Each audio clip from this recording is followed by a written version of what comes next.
Start. So welcome everyone. We're very excited today to present today's session on the ACT-CTU, so Accelerating Clinical Trials, Clinical Trial Unit. This will be a group presentation, so we're going to be rotating through all of these excellent speakers here to describe various aspects of this initiative. We do have people on Zoom as well, so I just wanted to mention if everyone can hold their questions till the very end, we definitely want your input. That's why it's called a think tank. We're hoping this will be an excellent brainstorming session. So the goals really in this brainstorming session are to think about ways of increasing the capacity for clinical trials at the RI-MUHC. How can we become leaders in doing clinical trials? I think many of us already are, but just to see how we can increase the number of trials and the quality of the trials coming out of our unit. We'll start with Emily McDonald, who's going to review the ACT consortium, discuss the goals and the initiatives coming out more broadly. And then we'll introduce the RI-MUHC ACT-CTU, what it can be, what it can do. And Amanda Lavato, our new project manager, is going to be discussing that. And Louise Pilote will go over how it fits in with the existing structures and resources at the RI-MUHC. We definitely do not want this to be a silo. So this is what we're hoping for together, to look for ways of synergizing with what already exists. We also have Ramy, who's going to be presenting the CTMS, and Josie, who's going to be discussing the new RI facilitator position and what she can offer. So I put at the very end, but I think most importantly, we do want your feedback and suggestions. So we're going to reserve some time for that. So I'll hand it over to Emily McDonald. Hi, everyone. Happy to get things started. So I'm Emily McDonald. I'm an associate professor in internal medicine, clinician scientist here at the MUHC and at the RI, and a member of the core of the IDIGH program. And just give me 1 second. Yeah, not working. No. There we go.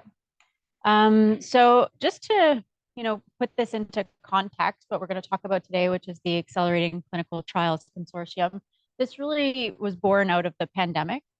ACT was funded by the CAHR for $36 million over a year ago, really based on the limitations and the challenges perhaps that we faced in Canada, from the stress test that was COVID-19 and the pandemic. So we saw that there were some nations and countries that really responded rapidly, that had quite a lot of infrastructure already in place or that they put in place quickly to run clinical trials. The example, of course, that comes to mind is recovery in the UK. And while we did a great job in Canada and we enrolled participants to trials, we felt that we could do better. And there were some common barriers that were identified that ACT hopes to address, including, a lack of public awareness about the importance of clinical trials, a lot of silos that we work in, challenges with ethics, and no centralized process for approving the ethics of trials, contracts and different barriers to, having harmonized contracts across institutions. A lot of these meant that when we individually tried to spin up trials during COVID, the delays were so long that sometimes, the trial had finished recruiting in other countries by the time we got up and going to recruit. So, this is really why the CAHR funded ACT. We want to maximize our research impact. We want to work on our knowledge mobilization, build capacity for trials in Canada. And one of the things I'm going to touch on today is that we want to have equitable access to trials for Canadians. There are a lot of Canadians who can't join a trial because they live in a rural region and they just can't physically get to a hospital.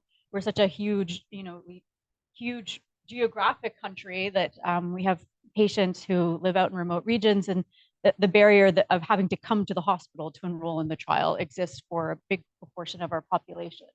We have Canadians that speak many different languages. We have an Indigenous population that comes with a whole history of trials and mistrust, especially in certain populations in Canada, the Inuit, for example. we want to start to address those barriers, acknowledge them, work to overcome them. These are some of the key consortium objectives that were presented to the CIHR in order to obtain the funding. But we want to collaborate and harmonize among the trial units and the networks. So ACT, I'm going to show you, is made up of clinical trial units and research networks. We want to ensure that the trial units have the resources and expertise that they need to conduct high quality and high impact trials, establish a communication strategy, which I'll speak more to, maximize knowledge mobilization, and really engage diverse partners and experts, including patient partners, at all levels of a trial, from inception all the way to publication, and knowledge mobilization. And then we also want to bring together Canada's biomanufacturing and biotechnology companies and clinical trialists together to create more infrastructure for trials and give more opportunities to Canadians to participate in trials so that they're not having to drive to the US to participate in an NIH trial or another trial that's outside of Canada, but that they can have access to those drugs and technologies here. So this is a very complicated slide that really just shows all of the different sub-working groups of ACT, and it's basically the organogram. But you can see that there's 11 trial units located geographically across Canada. We are a clinical trial unit at the RI-MUHC. And then we have these kind of cross-cutting enablers on the left here, which are the networks. And in fact, we also have networks at McGill that participate in ACT. So we have network leaders, and we also have participants in the network, so researchers that belong to the networks. And then different working groups in the middle here, including, working groups on EDI, Indigenous health and participation in trials, knowledge mobilization, engaging patient partners. We also have a comms working group, how to develop new trial designs, a group looking at ethics and regulatory processes, and then contracts and insurance, those top two being major barriers that we've identified across Canada. Yes. Yeah, go for it. Oh, in terms of trial units or networks, because there's over 30. Yeah. Okay. There's only one. Okay.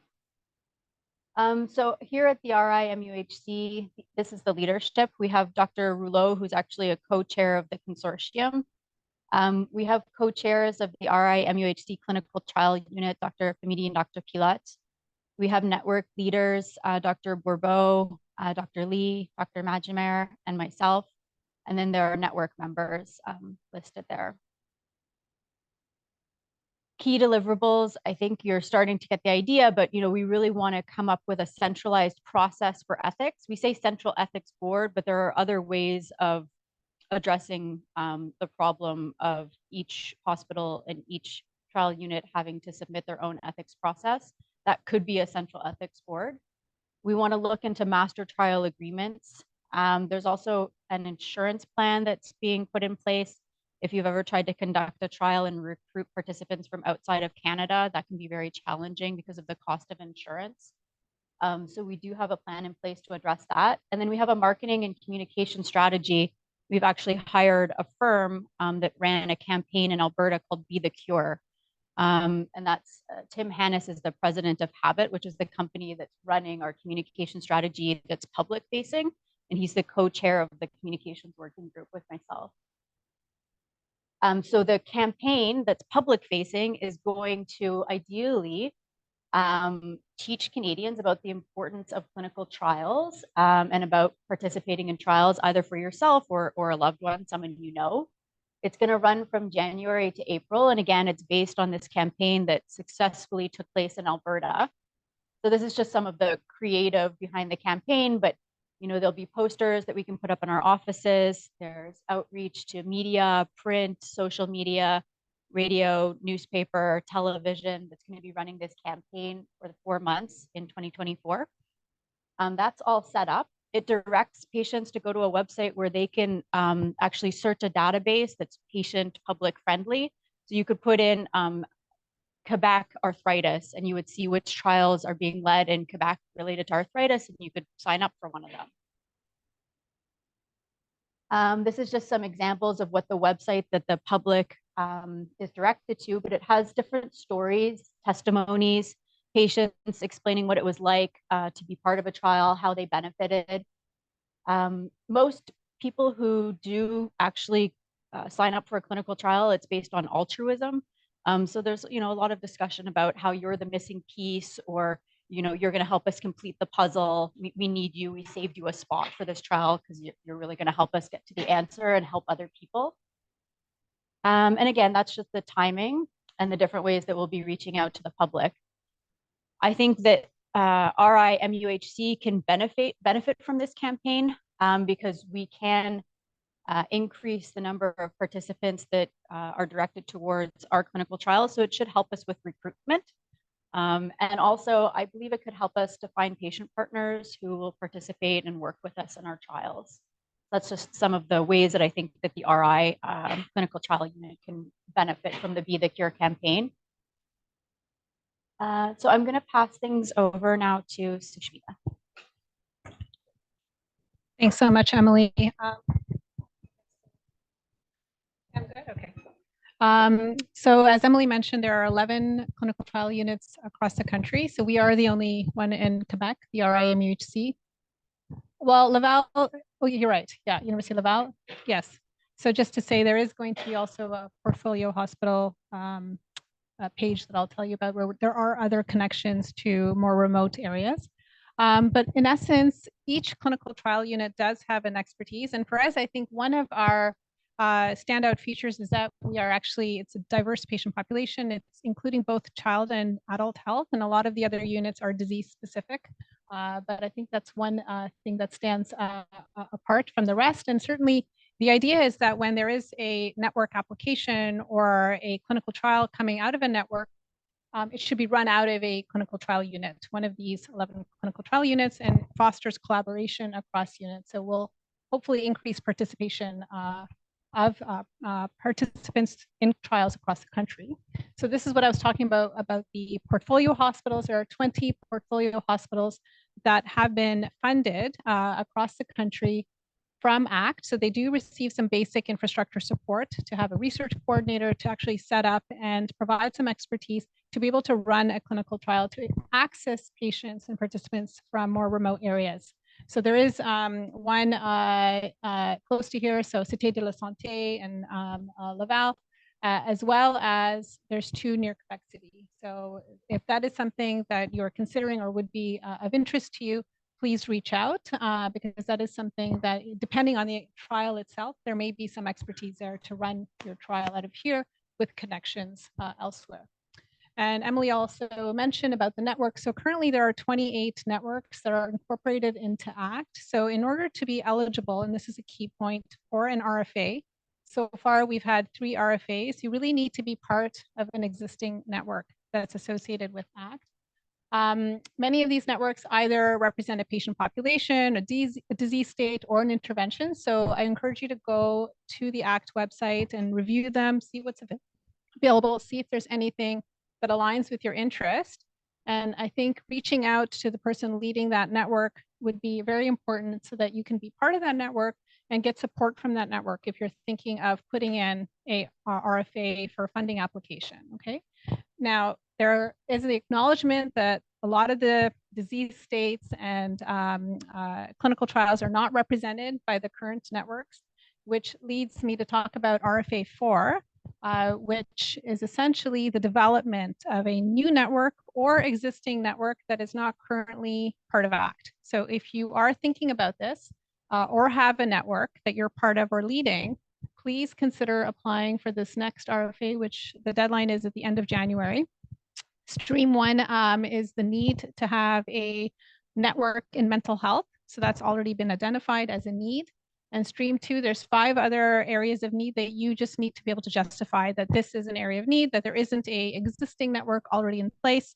And it can be an existing network as long as it's not receiving, I think it's $100,000 of support to develop that network. So if you've already gotten $200,000 or more to develop a network from CHR, then it's not eligible, correct? But if you haven't, then you would be eligible. Louise, I think you Yeah, want to say okay. I just want to add some clarification to this. For stream one, what we said we would do in the grant when we applied is that we would actually contact each provincial health ministry for them to identify areas in need of network and further development.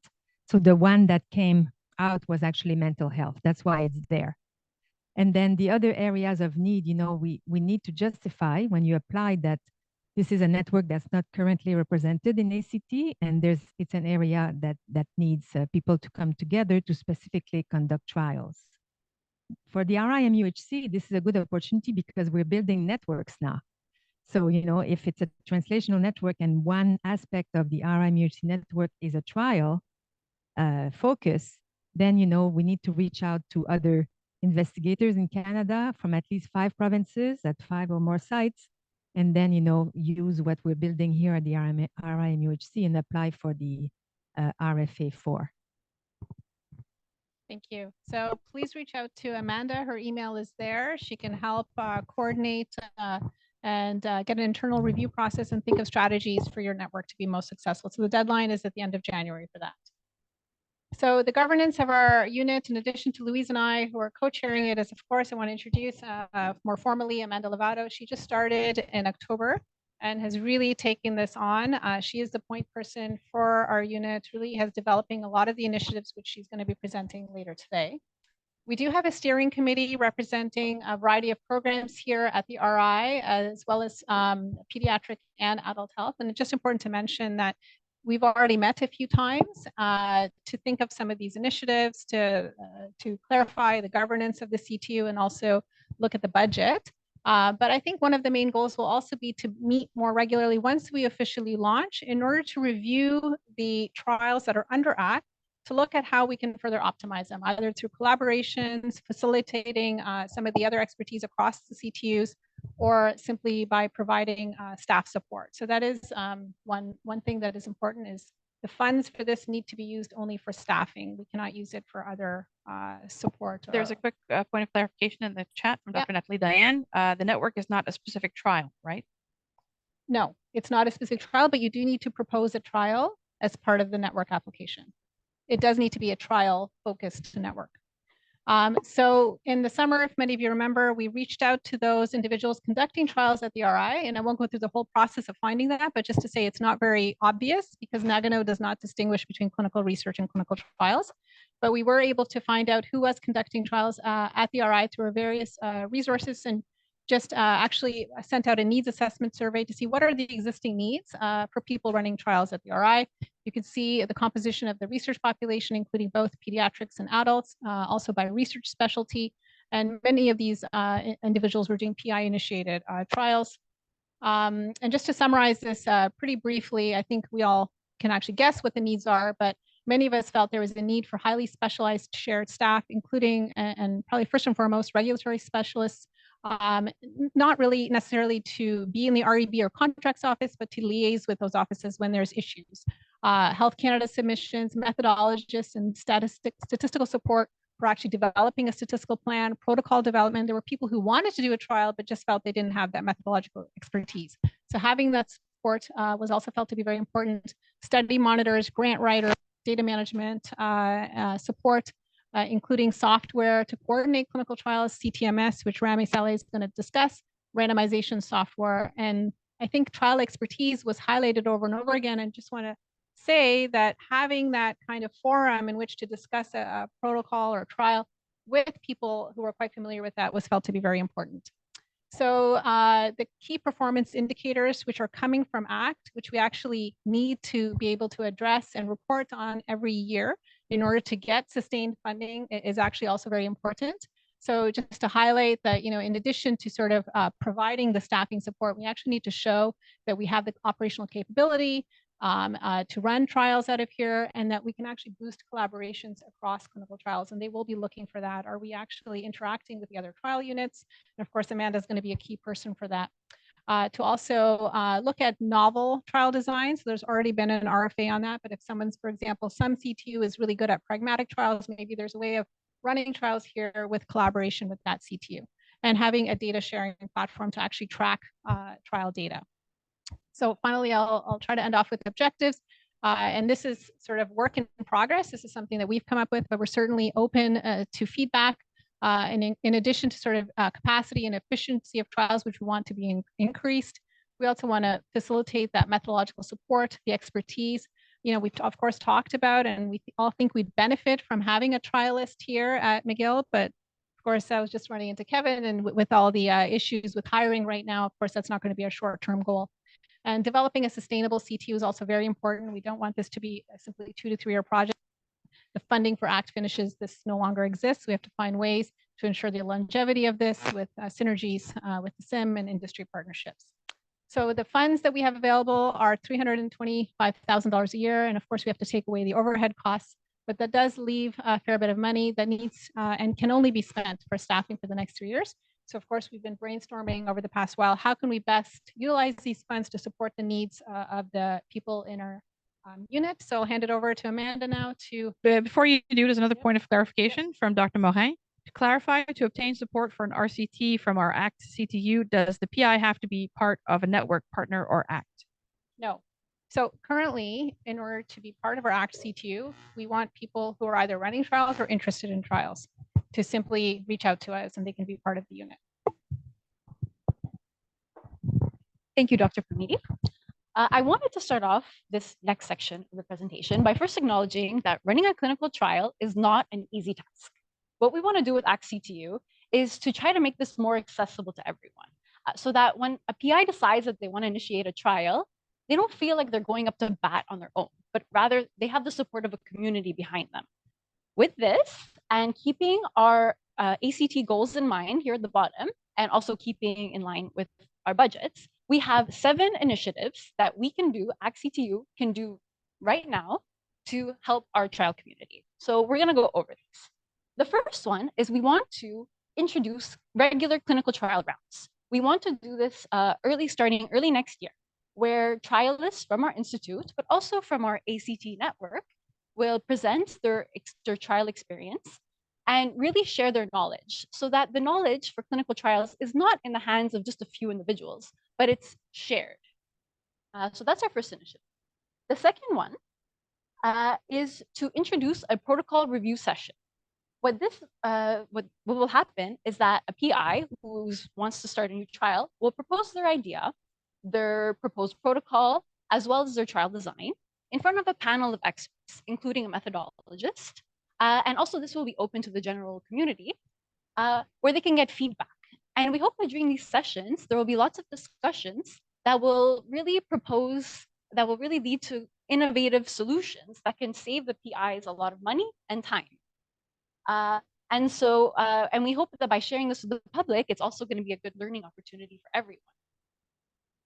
The third option is to hire key shared staff. What we're thinking for this is to hire a methodologist. The methodologist can sit on our review panel that we just mentioned. They can help with grants, it can help with the trial design. Also a regulatory specialist for Health Canada to help with Health Canada submissions, but also to help with REB or contracts within our institution. Also, another idea is to hire a website content manager, really to get the word out there, because we have so many resources at our institute, but sometimes it's hard to figure out what's really available. So to have someone really to promote that on a regular basis could be quite interesting. Initiative number 4, connect trialists with the ACT network. Dr. Pamidi showed us 20 portfolio hospitals and 11 clinical trial units across Canada that are just waiting for us to propose our trials. They want to be recruiting sites for us. It's never been so easy to expand your trial throughout Canada. All you got to do is contact me with your interests, and I will be the liaison for you to link up and get this started. Number 5, build and share databases of RI-MUHC trials data. What does this mean? As I mentioned before, there are a lot of resources at our hospital, but it's hard to be aware of what everyone's doing because we're so many people spread over various buildings. And so ACT-CTU wants to start cataloging some of this data and to make it accessible for everyone. What type of data are we talking about? Well, some ideas are to have a list of upcoming and current trials. PIs that are undertaking new trials would contact me, inform me of this. They would tell me a little bit about their project, the description. One interesting thing they could tell me is about their upcoming staffing needs. Why is this important? Well, if I have a list of all the upcoming needs in our community, I can pair PIs with complementary needs. So instead of hiring a person full-time when you only need one half the time, well, we can better allocate our financial resources. One interesting point to consider is that we have some great staff here at the hospital. And with changing needs, sometimes we can pull from some of our staff for certain needs. And so ACT-CTU is trying to catalog who are these resources at our hospital so that we can pull from them if ever the need be. And this is a great opportunity for the staff to build their network, to make connections with different people across the hospital, and to build their skills. Another piece of information that we'd like to collect is perhaps if a certain study is looking for recruiting sites. At a certain point, if we make this public, well, people from anywhere can see that, oh, this trial list is looking for recruiting sites, and oh, these are the requirements. We meet those requirements, so let's set up a collaboration. For the moment, I will be the person who holds all of these databases, which are we're starting to build them. But eventually, we hope to put this on a platform that will be accessible for everyone to see, and you can access it on the go. Another type of information we would want to collect and catalog is really interested PIs and clinicians that don't necessarily want to start their own trial, but want to be involved in a trial. For instance, let's say we have a PI who has access to a patient population in the clinic. Well, it would be good to know what are the characteristics of this population and how exactly they want to be involved in the trial, so that a PI who's initiating a new study can just look at the database and see that, oh, there's a potential collaborator for my study that I never would have known about before. And so that is a little bit about how we organize our own resources. The next thing is to provide access and support for a clinical trial management system. It is so important for clinical trial success to organize our data, and having the right software is something that's really going to make a difference in the long term. And we're so fortunate at our institute to have Dr. Ramy Saleh, who's created his own CTMS. And he's going to be talking about this in a very short while. And we hope really to make this available more widely at our institute to really help benefit everyone. And lastly, we have all of these initiatives, but now we really want to put them into practice. And for that, we need trials. So the initiative number 7 is we are thinking of launching an internal call for pilot projects. We want to fund some trials at our hospital at different levels to really work with ACT-CTU and build our unit. For this, we're thinking of launching this in January, and the benefits, funding, but also to have priority support by ACT resources, including access to me, a biostatistician, and access to our network. What we were thinking, this is up for debate, is to fund 1 or 2 trials that are at a very advanced stage that would have the biggest chance for success on the international stage. So that would be for our first stream. And the second stream could be anywhere from somebody who wants to initiate a trial for the first time to more advanced trials that are at the national level. So it's more open-ended. The criteria that we were designing are going to be aligned to our KPIs. And some of them are going to be, we want people to use the SIM resources as part of these projects. We are thinking to have a junior and a senior PI involved to share the expertise. And also, we really want to encourage people to use ACT portfolio hospitals and the other CTUs across Canada, because this is one of our mandates. And it's such an easy resource to tap into that we want people to have a plan for how they're going to involve these portfolio hospitals and CTUs in their studies. So that's it, the 7 ACT-CTU proposed initiatives. Now I'll pass the word on to Ramy Saleh, who's going to tell us a little bit about his CTMS. He will be joining in on Zoom. Can I ask you to stop the screen so I can share my own? Awesome. So hi, everyone. Yeah, so as discussed, we have a CTMS that we have been using at the MUHC for around, I would say, 6 months in the phase 1 unit. Pretty sure you can see my screen. If not, just let me know.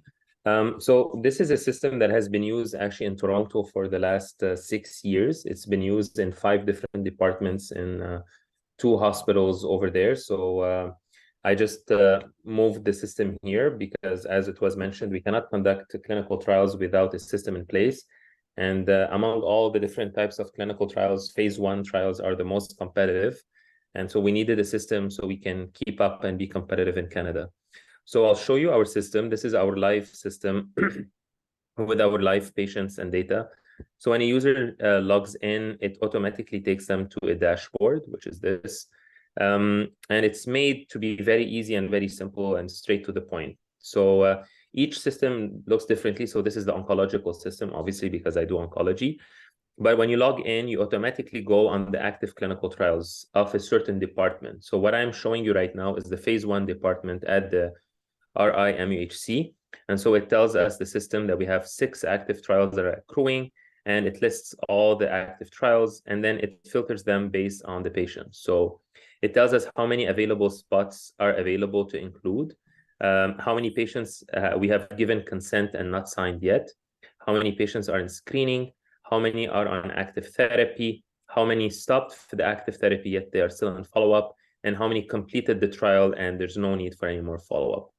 At the same time, it tells us how many potential spots are available to recruit and how many patients are on the waiting list, which is very important for us. I know I only have like a couple of minutes, so I'm going to go a bit quick on it. But let's say we have a clinical trial like the MEC-RA. I don't know what the trial is all about. So if I click on it, it tells me the trial name. It tells me who's the doctor, who's the coordinator, who's the nurse, and who's the backup. It explains to me the type of drug. Because this is a cancer portal, if it's not cancer, it's diabetic. It will, for example, tell us if this is type 1 or type 2 diabetes. I'm just giving an example. If there are prior lines. So basically, it gives us all the inclusion-exclusion criteria that we need. So it's pretty detailed. And this way, when we're in clinic and we see a patient, I can quickly skim through and see about the trial. Now, if I click on a patient, for example, like what does it mean active 1? If I click on it, it tells me this is the patient CP with his unique identifier and the site number. This patient started treatment on the 14th of June, 2023. It's a melanoma BRAF positive, and the doctor that put him on the trial is Dr. McDonald.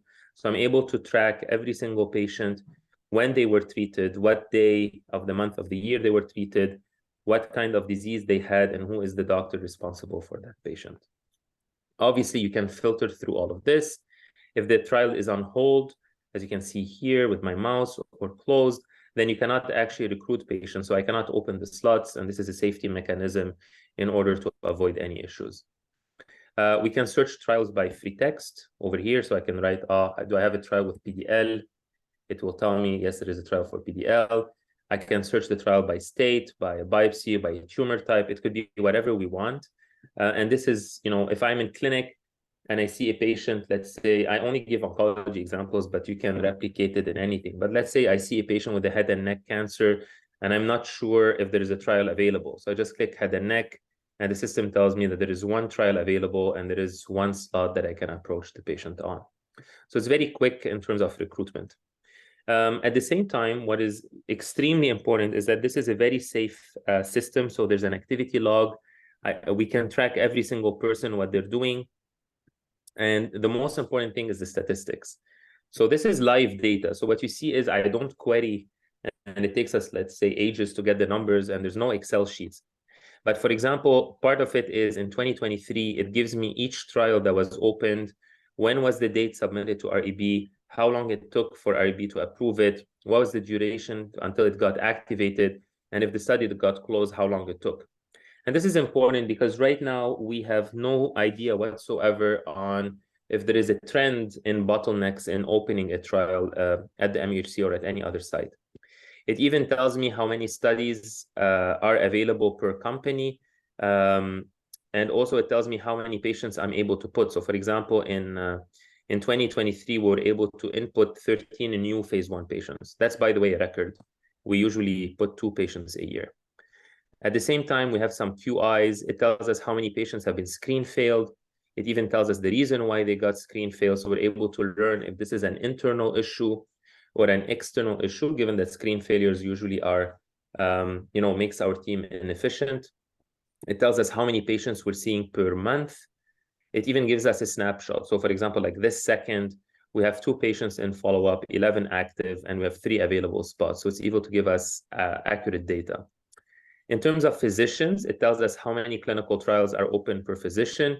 Not only that, it tells us which physician is able to recruit patients. And that is important to see who is actively participating in clinical trials and who is not actively participating. And everything can be exported on an Excel sheet if you're still a fan of Excel sheets.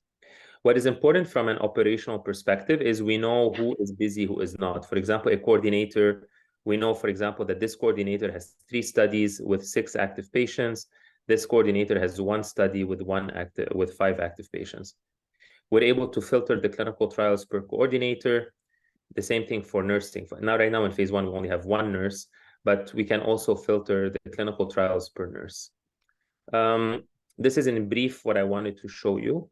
So I'll stop sharing unless you have any questions. So the system has been used in Toronto for about, I would say, 7 years. We've been using it here in phase 1, oncology. Our hope is to expand it into the entire oncology group.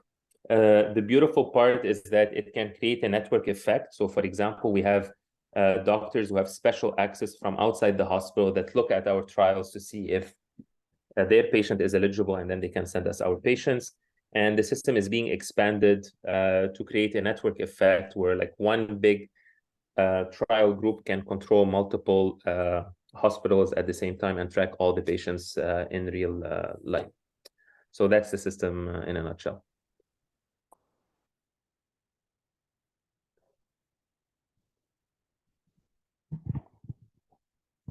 Thank you, Ramy.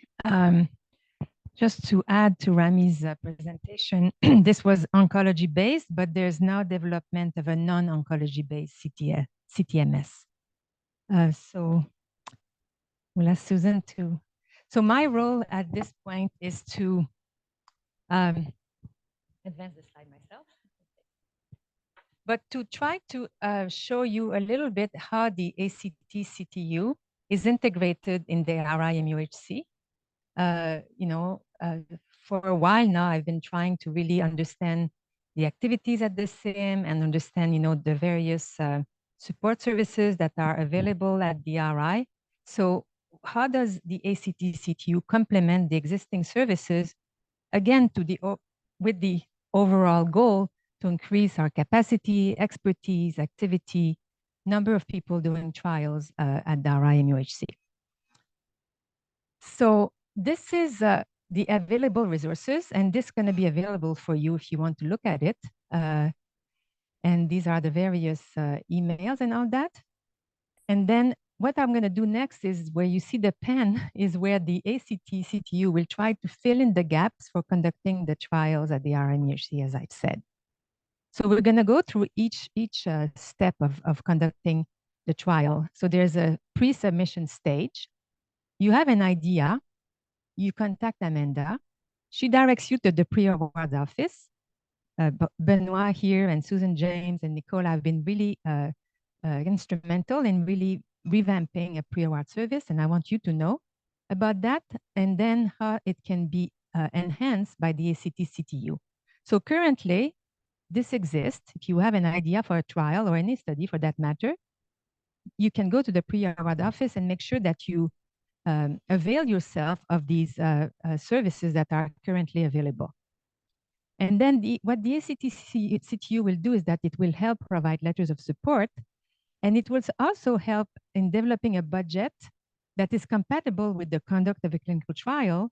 And if you decide to use the SIM, that is also in touch or with the amounts that are required to run your services, your trial at the SIM. Often, you have a budget that's not adequate, and then you go to the SIM and there's not enough funds to pay for the SIM services. So at the start, this ACT-CTU will make sure that that there's a good match there.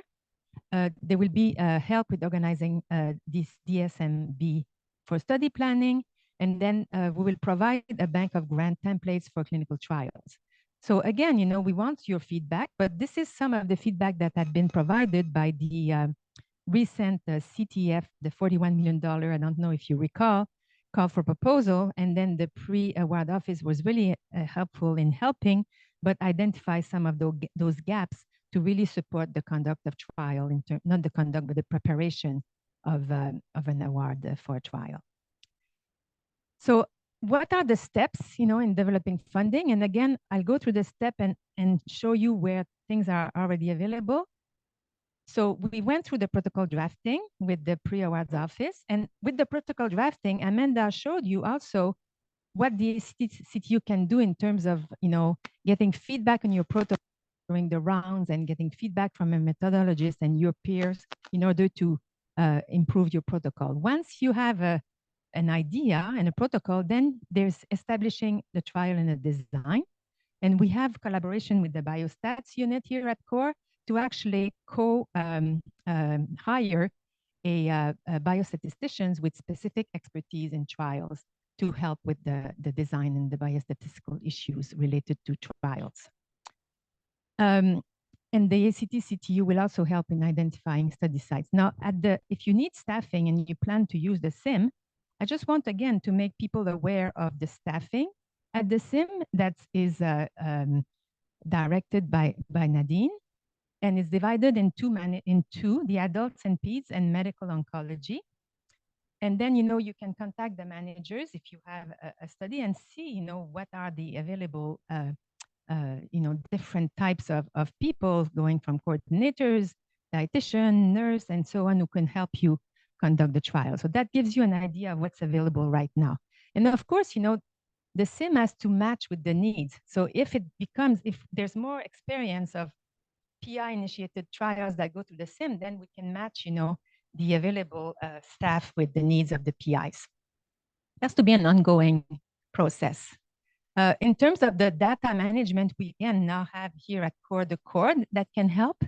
And also, we're really working really hard to have a universal consent approach to use the data warehouse to identify patients eligible for trials, and then, be able to contact them to see if they're interested. In terms of platform services, I want to go a little bit again what's available at the SIM. These are the platforms that maybe you can use for your trials, and you should know that they exist at the SIM. Some are more available than others. Some are more in the process of being developed. But for example, medical imaging, CT scan, there is room for you to enroll patients that use CT scan, DEXA, MRI. There's a containment level 2 lab where you can have people who can take blood and process the blood. And then, this is, again, could use more volume. So I encourage you to use that. The surgical facility is also in existence. Again, we could use it a bit more, in fact, a lot more. And then it's really great news that very soon we'll be able to open up a non-invasive functional testing core lab and an echo lab. So I showed you the personnel at the SIM and then the platform, and it is great. And we just have to, make more use of it. So the aim of the CTU is to increase the use of the SIM by identifying trials that are suitable for SIM use. But again, if you're not going to be using the SIM, the CTU is also there to help the conduct the trials in other areas of the institution. There was a question about the SIM from Dr. Bernatsky. Can the SIM imaging be used for a funded observational trial or just RCTs? It can be used for observational trials. It's not a trial, really, study. But the ACT-CTU is really supposed to be in terms of the involvement on trials. But the SIM can be used for, the imaging facilities can be used for observational studies. Any type of clinical studies can be conducted at the SIM. Here we're talking about trials, but just to say that any type. This is the activity that's occurring right now. at the SIM, in terms of the adult and peds, there's about, in 2023, about 83 trials, 60, 70, 30% pharma. There's 26 PI-initiated studies right now, 22 enrolling, one closing. Louise gives the details. Again, 2/3, 1/3 trials and registry.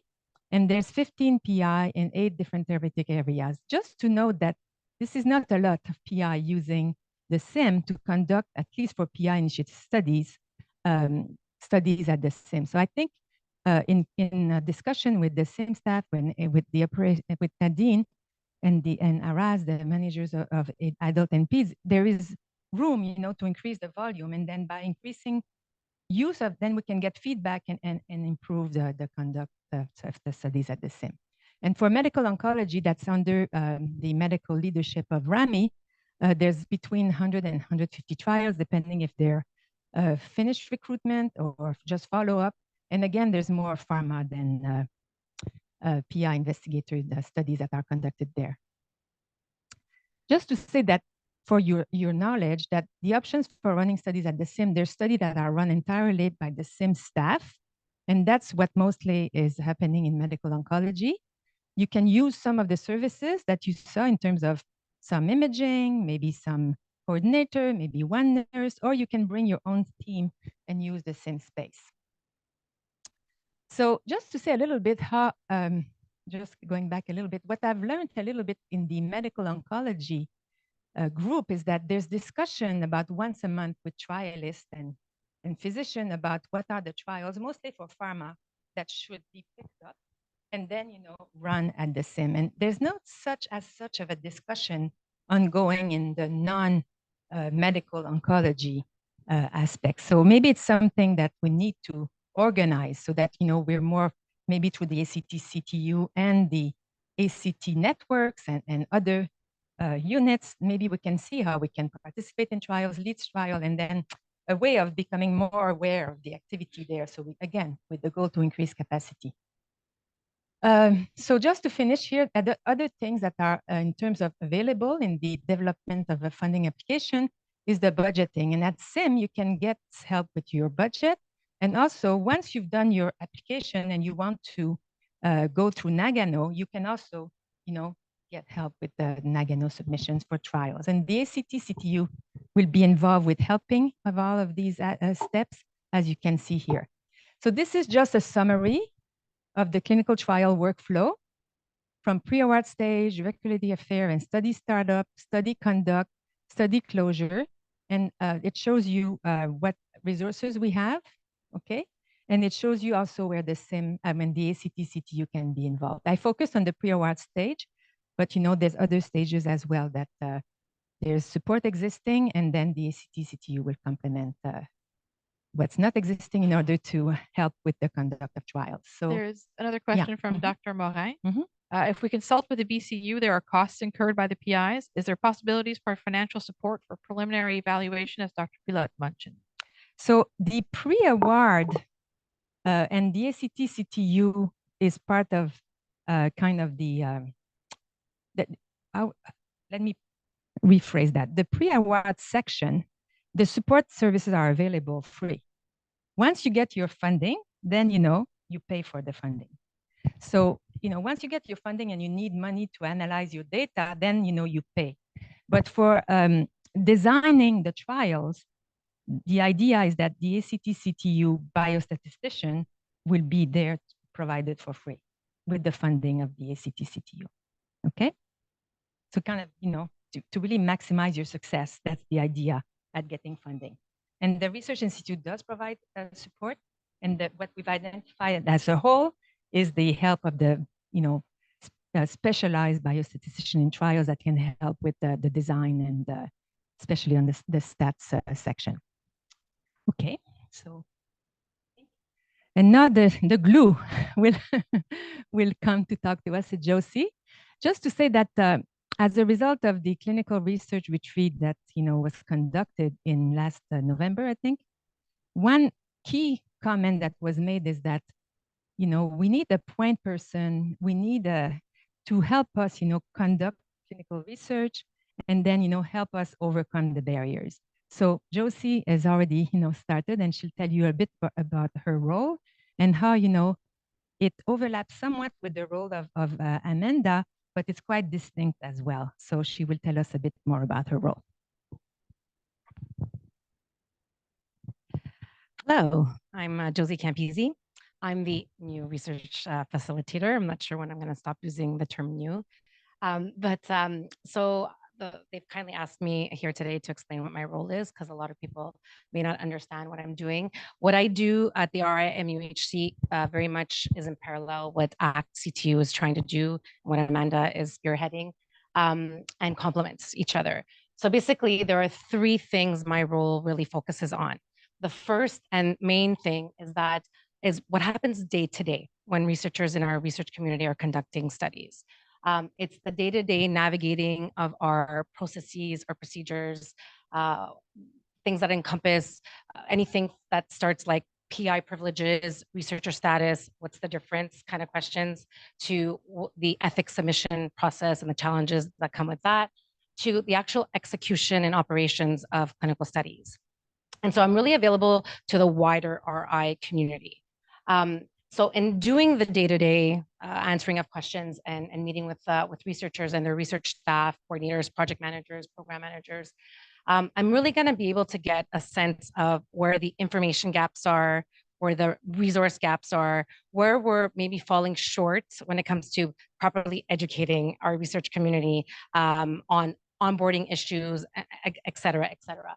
So what I hope to do is take that all into consideration, collect that information, and with Amanda through ACT-CTU, hopefully move towards and work towards filling those gaps: education, information, resource. And so this is sort of how I can visualize it all kind of working together. If we have ACT-CTU with Amanda's help, looking at all the resource gaps. You have me, conducting or communicating with a larger research community on a day-to-day basis through the pre-awards office, sort of understanding what the needs are, and together complementing each other, we hope to be able to further drive the conduct of successful clinical trials in using already available resources like through the SIP.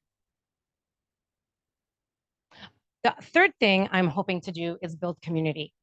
I really want to sort of close the gap between the RI research services that are offered, the administration side, and the research community side. I really want to create initiatives where we really feel that we're coming together to sort of move towards the successful conduct of research as a community. We've already started on a couple of initiatives. The first one we're calling Connecting the Dots. I hope some of you saw that mailer that went out a couple of weeks ago. It's really a clinical research frequently asked question sort of platform where I am sort of gauging the questions that are repeatedly coming in to my research facilitator inbox, understanding, okay, there's a need to clarify certain themes, repetitive themes, and then using this platform, the mailer, to address those questions. Those same frequently asked questions will then also be banked or put on the RI portal under a clinical research section, where researchers, research staff can go ahead and look at this page and look at the frequently asked questions, and hopefully can fill in those information gaps. In the new year, we also hope to start what we're calling Community Connect. Community Connect is going to be a live panel Q&A session. What we're going to do is ask that the community sends me their questions, whatever they are. We're either going to triage them into different themes or have many different types of questions that we will address at the same time. But I'm going to then ask different departments and divisions and key experts, subject matter experts, to join this live panel to be able to answer those questions live. One of the things I really want to sort of accomplish in doing this is putting faces to names. I really want to build a sense of teamwork, that we're, again, moving towards a common goal of the successful conduct of research at the RI. Another thing that's super important, that's becoming something that we really need to consider more and more in our research endeavors, is engaging with PWLEs, persons with lived experience. So there are a number of research groups already doing this, but I think what we want to do is find a way to more formally create a platform to do this at an institutional level. So we plan to work on that. And something as simple as creating a Teams chat group with research staff. So research coordinators, program managers, project managers, where day to day, if we create this group on Teams, we can have the maybe more junior staff reaching out to more experienced staff and asking those questions that can sort of help them deal with the challenges that they're experiencing. And then also compile that knowledge to see if we can better disseminate that information to the larger research community.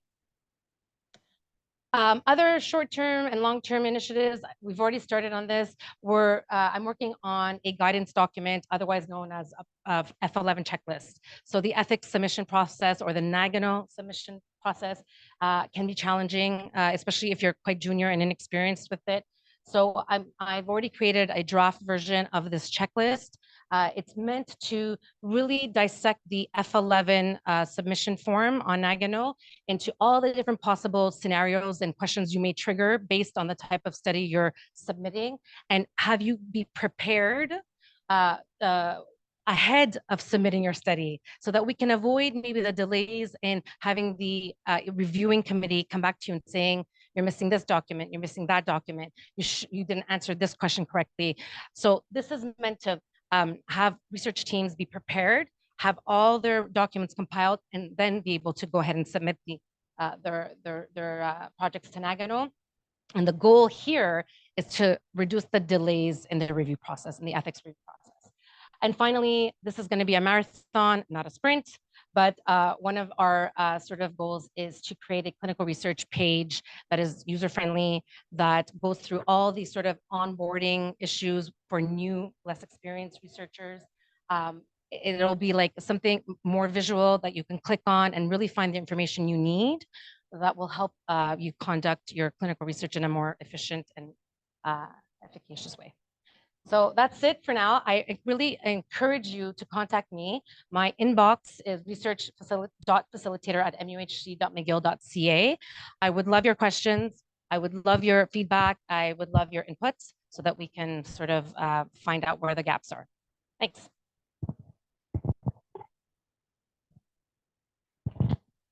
Thank you, Josie. Such amazing initiatives. I feel like that Nagano F11 checklist is going to preemptively prevent so many headaches. So amazing. Yeah.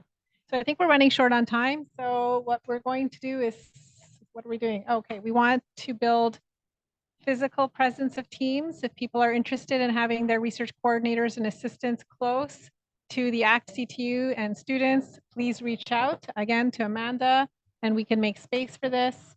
We definitely want the suggestions. Oh, going back. Okay, that's it. All right. So let's open it up for discussion. I don't know if there's people on Zoom, but maybe here first. So Kevin, we need another microphone. I can. Maybe just the one where people can pre-text. 36. Okay. So we'll extend. No, because why don't we start and then we'll have it in the background and people can enter things while there's discussions going. So go ahead, Kevin. Okay, thank you very much. Really excellent and exciting presentations. I'm not a trialist myself, but it's looking a bit more tempting.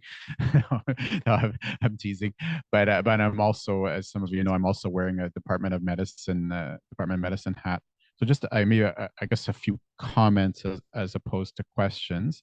So again, first of all, big picture, amazing. Thank you.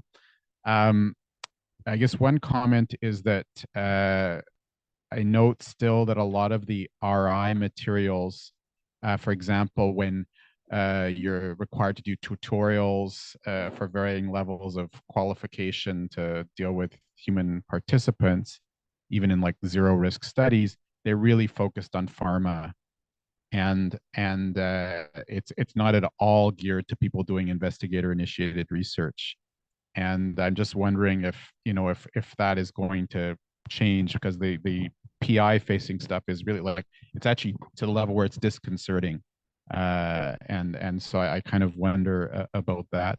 A second semi-related comment, and again, this is more from the investigator as opposed to the Department of Medicine point of view, is that Nagano is singularly user unfriendly. I mean, it has to be probably one of the top 10, if not the top one most unfriendly pieces of software out there. And I'm hoping that they're beyond, and it's actually sad that you have to spend your time palliating that as opposed to obviously upstream fixes, which would help. I mean, it's really it's usually incredibly non-intuitive, but when you're asked to like fix certain things, like you can't even see where the feedback is, or that kind of, we could talk about it for hours, we won't. Can I answer those two questions? Yeah. They're kind of externally imposed both. One about the SOPs. It's true what you're saying, and that at the last ACT consortium meeting in PEI, there was a whole session on looking at all these documents that are mandated, and mostly there's 17 countries that get together to review that, and we said it's mostly for pharma-initiated studies, and half of this should not be necessarily in the SOPs. And then there were feedback that were given to the people who are writing this document that the SOPs are based on, to change that. Okay, but this is a comment, and I think we need to internally work on the SOPs and divide them in terms of the type of PI. Yeah, so that's well taken. But I just want to say that it's not just us, all the institutions use these guidelines, incorporate them in their institution, and it's pharma driven, totally. And in terms of Nagano, again, this is imposed by the Quebec government.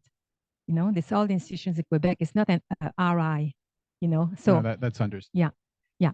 So sorry, your third comment? So I think now in a more positive, forward-looking sense.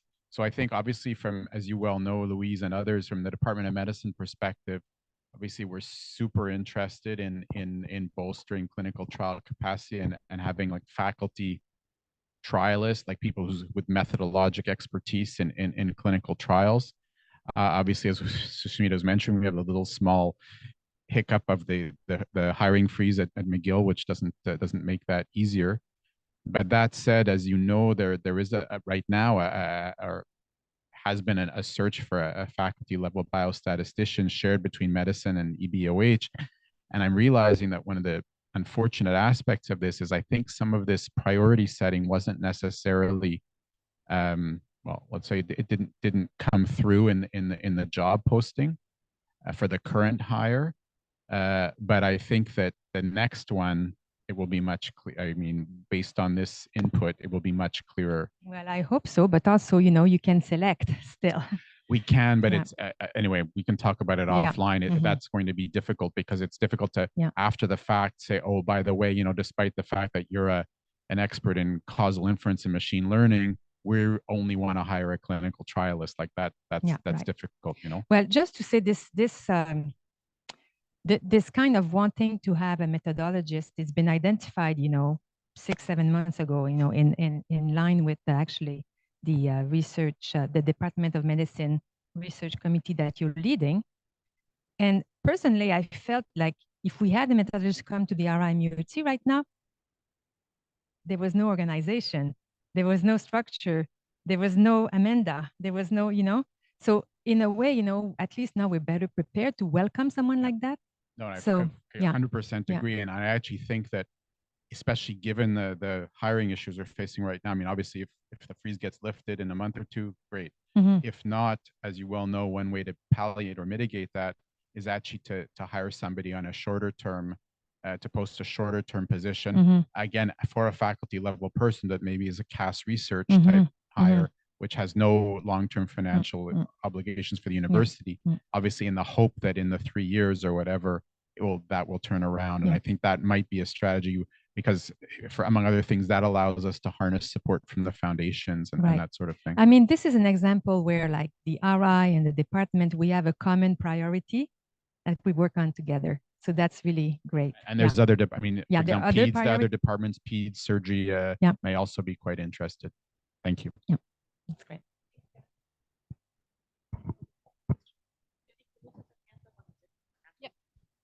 Jenny, go ahead.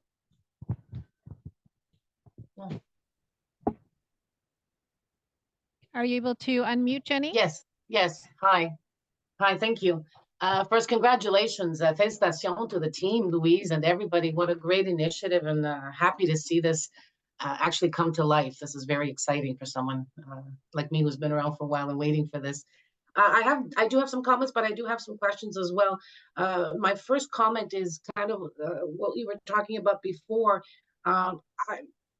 In all of this, one of the things that I find would be very useful and helpful is the communications, and maintaining communications, meaning as simple as how are we going to reach family physicians across Quebec to get them, to let them understand that we exist and these units exist and how they can bring their trials in here, how we can elicit more industry and pharma interest, invite them here, give them tours, give them talks, let them tell us what they want to fund, and then we can kind of do a backwards type of working relationship with them. Communicate this information, this wonderful ACT-CTU thing to residents, to fellows, physicians around the hospitals. This is an amazing opportunity, and I think we have a lot of work to do with the communications. I think it's very, very important. So I'm very, very happy to see this, and would look forward to seeing more communications about it. In specifically, I wanted to ask questions about the SIM. I'm a little bit unclear because, as we all know, there's a lot of clinical studies or trials happening in the hospitals. They don't necessarily happen at the SIM, right? Some of them, they have to be because they may be, patients might be in the emergency or they can't be moved, and I understand that. But there are others that I do know, physicians who conduct their clinical trials or recruit their patients in their clinic and perform the clinical trial in the clinic. How are we going to how do we look at this, and how do we go forward with this? What are the steps that you're thinking about? And so at the Research Institute retreat, it was clear that there's existing clinical trial units that are, some of them are across the hospitals. These units can hopefully benefit from the building of the ACT-CTU to also, run trials better. These units can continue to exist. They should continue to exist. They're doing very well, like the CVIS, and as an example, they should continue. But one thing that was clear also at the retreat is that they were kind of the orphans, that I remember Ben Smith saying, how come I don't have what's going on at CVIS? I mean, this is amazing. They have a regulatory person, So there's a group of investigators who don't have these types of resources. So the ACT-CTU is definitely, to fill this gap, and also, give the opportunity for people who are not necessarily organized yet, to be able to try to conduct, trials, younger investigators, even older investigators. Kevin and I, now we're going to start conducting trials. So that's how we're going to do it, It's like there's the satellites, clinical trial units, and there's more the center, like the SIM and the ACT-CTU, how we can really, and the support service at the RI, we can really support. Rihanna always says we need to develop the platinum, support service. So this is kind of in line with that. So fantastic. Does that answer your question? Yeah, sorry, I was just under the impression, I guess it's a way of thinking that, we're trying to get everything to happen at the SIM, or as much as possible, to encourage people to use the SIM. So this is my question about communications, and how do we encourage? For sure, that the SIM, for me, having worked with Nadine, she explains everything. It's like it's a jewel, it's an unused, not unused, used a lot, but unknown, perhaps. Underused and unknown. So, but the idea is to increase, the activity, but it doesn't mean that everything has to be run at the SIM. I mean, if it's one thing also is that in terms of running trials in the hospital or clinical research in the hospital, we need to also advocate for research touchdown, so that, to recruit patients and to interview patients and all that, we need also to have space within the hospital. This is, a second step, but exactly. Yeah, okay. I just want to let Emily discuss the communication strategy piece, because I know she may have things to say on that. Yeah, thanks, Jenny. I am very interested in what you said about, distributing this information to family physicians, letting them know that we're interested in recruiting people from the community. I think Amanda and I can probably work together and think about a communication strategy when the timing is right. You know, when we've got things up and going and we have the capacity to start to think about how we can advertise some of the clinical trials that we have going on here that are more pragmatic and maybe distributed, so that we can actually enroll people in the community and they don't necessarily have to be hospitalized or even in a clinic, but just, you know, perhaps within Quebec, and we can ship drugs to them. I run a couple of trials like this, and not all of our patients are MUHC patients, but it does allow us to be more equitable in access for patients to join trials with this approach. Thanks very much, Jenny. Thank you. I think may have, okay.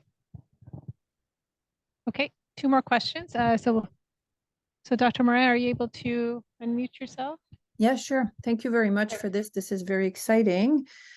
So I do run clinical trials across the country, not very large ones, but certainly. And so our biggest issue really, truly is the waste of time that we have in revamping contracts for each site, as well as REB applications for each site across the country. And to me, this is where I am hopeful that this kind of local effort would then hopefully translate into hopefully some kind of benefit to our PIs in terms of trying to cut down these aggravations with different contracts and different REB processes that we have to go through. Frankly, this is what currently takes me the most time and is the most frustrating, I find. So that's one comment I wanted to bring up. Again, I think the last kind of thing I just also wanted to discuss, and I did bring this up yesterday with Louise, is that there are people who are part of other networks or who have networks that are actually unfortunately funded by CIHR. But after the fact that the ACT consortium received its funding, and so and we are as a network unable to join or participate. So it would be interesting also to look at potentially other networks who are already in existence and may potentially join as well. So these were my 2 points. But in terms of local CTU, I think this is a great initiative. Okay, thank you so much, Suzanne. Those are excellent questions. One of the main objectives of ACT is actually to develop a master trials agreement and sort of national REB. I mean, as was mentioned, it may not be one REB sort of application, but some sort of process for that. There was a lot of discussion about that at the last meeting. I'll let maybe Emily comment a bit further since she's on the operations committee. Yeah, these are obviously huge pan-Canadian problems that all investigators are facing. And there are 2 heavy-hitting working groups from ACT that are focusing on solving these problems. I think it's still a number of years away, but people are working together on it collectively because absolutely unanimously, all investigators say that having to submit ethics, 28 times to 28 hospitals across different provinces with different legal requirements, for example, and then having to redo your contract and renegotiate it with every site, it's taking a huge amount of time and money. Just to add to this, the ACT-CTU got funding to actually pay for personal time in contracts and ethics. And I have to tell you that the contracts office at the RI-MUHC is very active in the ACT consortium in that particular committee, because we have great expertise. We've derived some templates already, and they're being shared now across Canada. And so the strategy of us being part of ACT-CTU is to share our expertise, but also benefit of the activity and be aware of what's going on. So for the networks, you may not be able to get money through these RFAs, But on the other hand, because you're an investigator at the RI-MUHC and you're part of the ACT-CTU, you can connect with other, institutions, connect with other other CTUs with a portfolio, it doesn't preclude you from, making use of these resources, countrywide through the ACT-CTU or the RI-MUHC. Okay, so this is an important point, and so I hope, because this is important, and we just want to make sure that that this is going to be the case, that people don't have, because initially we heard that we should try to join one of these networks that were shown on that. Yeah, then joining the network is to access the funding that comes through the RFA. Okay. Being, so again, we're building the consortium, we want to increase capacity. Initially, when the grant went in, look, it was a competition and there were 2 or 3, and then we had to include networks that were like, that's what happened. You couldn't, I understand. So that's what happened. But through our participation as ACT-CTU, then, we can partake of other resources. Any question you have, you go and you ask Amanda, and then she will, Emily and I were in the operations committee. So we bring this up and it's discussed, so that's the idea. Thank you. Thanks so much for those great questions, Suzanne. So I'll hand it over to our next Hi, everybody. Some of you know me, some of you don't. I'm Stephanie Badour. I'm the Clinical Research Unit Manager for Pediatric Oncology. So we're not listed up with the SIM. We're one of those separate units that operates as for reasons because our patients, all of the sort of patient treatments and whatnot need to go through our clinic. I'm going to give you guys good news. And the good news is that we are working on exactly the same things within a consortium for pediatric oncology, almost the exact same kind of initiatives that are being done, central REB contracts, everything like that. And I'm super willing to obviously work with you guys for our site's initiatives. Specifically, we need help because we don't do a lot of investigator-initiated trials, and we are trying to do that with our new consortium. We could totally partner on that. There's also, there's overlap in a lot of the different issues that we have. My CERN actually has, because we share the same problems with contract bottlenecks. My CERN actually had a group of cross-Canada contracts people that they used to have as a community of practice.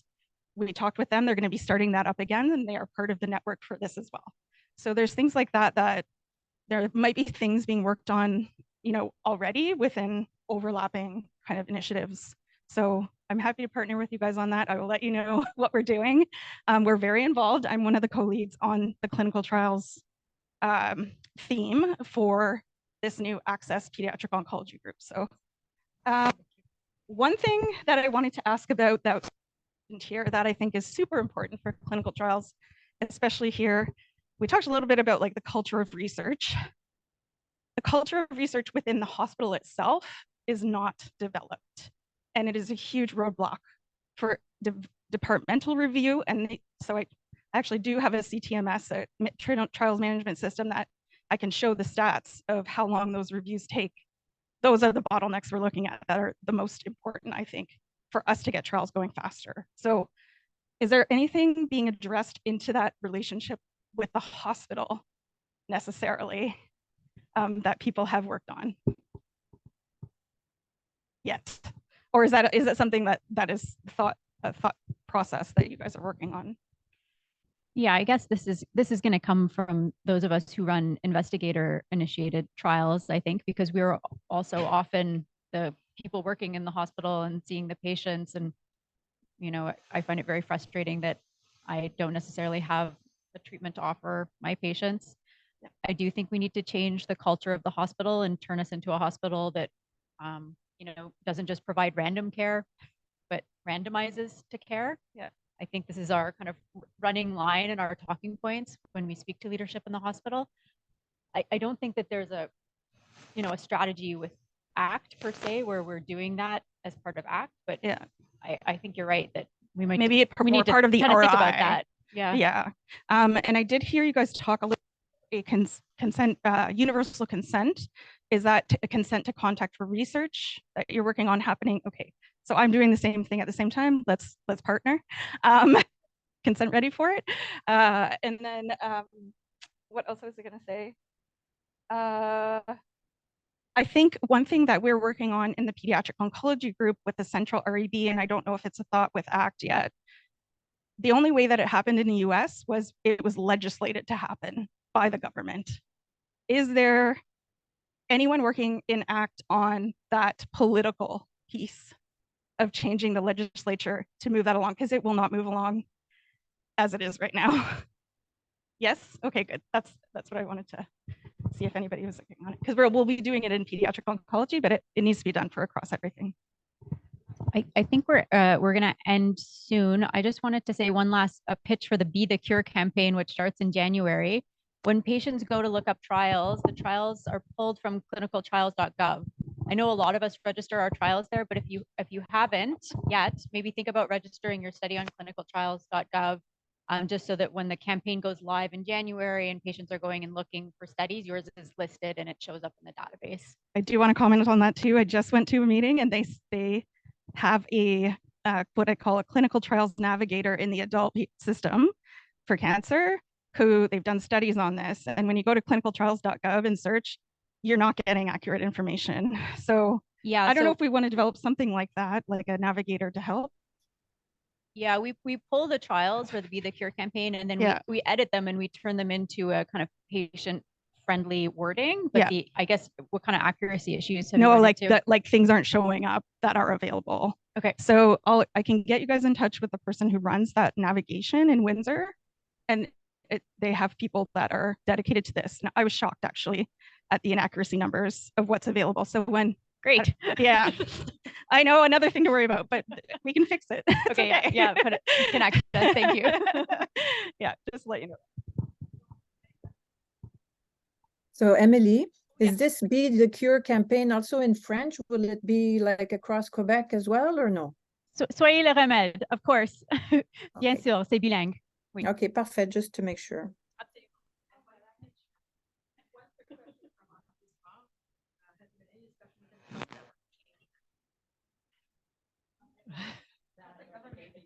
I think that's beyond ACT-CTU.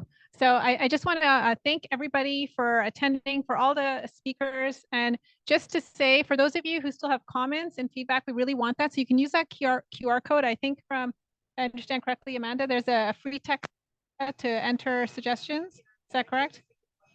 In the second question, I think there's a second question. If you use that QR code on comment suggestions, so please let us know your feedback. And if you're not yet part of ACT-CTU, but you want to be, please reach out to Amanda. We do have your name. I think there's about 40 or 50 people already. And Amanda's contacted each one of you, but if you're not yet on that list, please email Amanda. There's no eligibility requirements.